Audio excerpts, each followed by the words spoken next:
This is what we call an SOS moment, right? When something is just not quite the way it's supposed to be.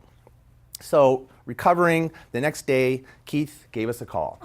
He called us. I run a strategic consulting company, and we have spent the last 10, now 11 years helping organizations from the middle market and up face into these big challenges, improve focus, get results, and get to a better place. We call it SOS to ROI. So I'm glad to be here. I hear I have a new book coming out. It's called SOS to ROI, and I will tell you there's about 30,000 fewer words in my brain right now, and it's very exciting. First point is that complexity is increasing and new thinking is required. Complexity is increasing and new thinking is required. So what do I mean by complexity? Do you think the world's getting more complex? Yeah, we've got the internet, we've got information coming at us more than ever before. We've got a geopolitical system across the world that is more connected than ever before. In 2008, the financial system taught us that we don't actually know how it operates, and we had to figure that out. Complexity is like a hungry monster that's constantly getting bigger, and it's constantly getting harder to manage. Point number two is that leaders today need to figure out how to master the two types of changes.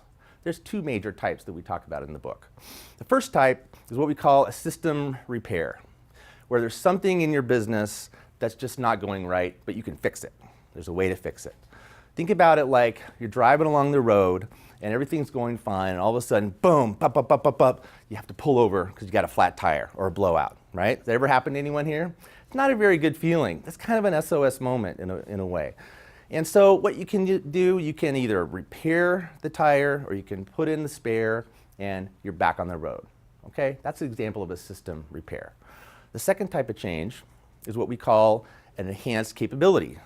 Now, an enhanced capability is something where you're not where you need to be and you need to get to the next level, okay? And that's either because the market's changing or your competition is coming after you. Well, back to the car analogy. You're safely back on the road, but now you want to race. You want to race. You know what? If you don't have a race car, you may either need to get a race car or make your car better by installing a turbocharger. So that's an enhanced capability. A lot of times, installing a new IT system, a new product or service, entering a new market, et cetera, is an example of enhanced capabilities. Make sense? So that's big point number two.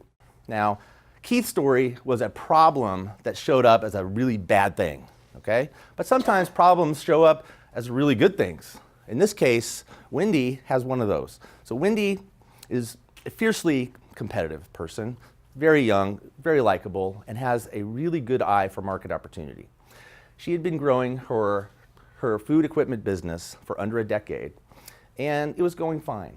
But all of a sudden, the market shifted toward her product, and she started getting calls from the big guys, the big retailers, who could probably, if she accepted the order, could probably double or triple her business within a year. Okay, you've all heard these kind of stories. But there was a problem. Wendy's manufacturing process only allowed for a certain amount of capability. She could only go this high. And it was very manual intensive. It was slightly unsafe.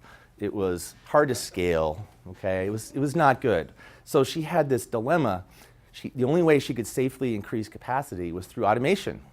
Well, she knew that, and so years before, she had tried automation and tried to find a solution and just kept running into dead end after dead end after dead end.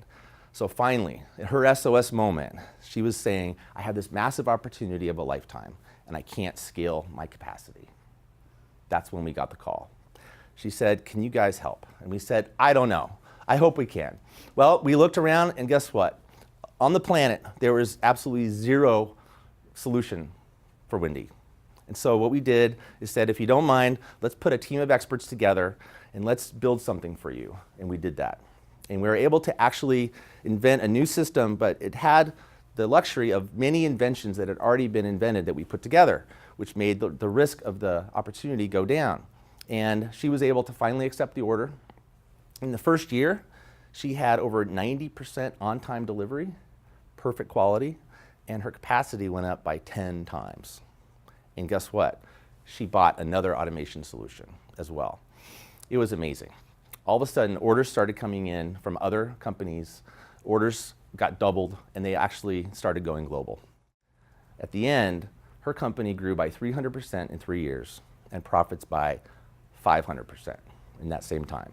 Now that's how you go from SOS to ROI. Thank you.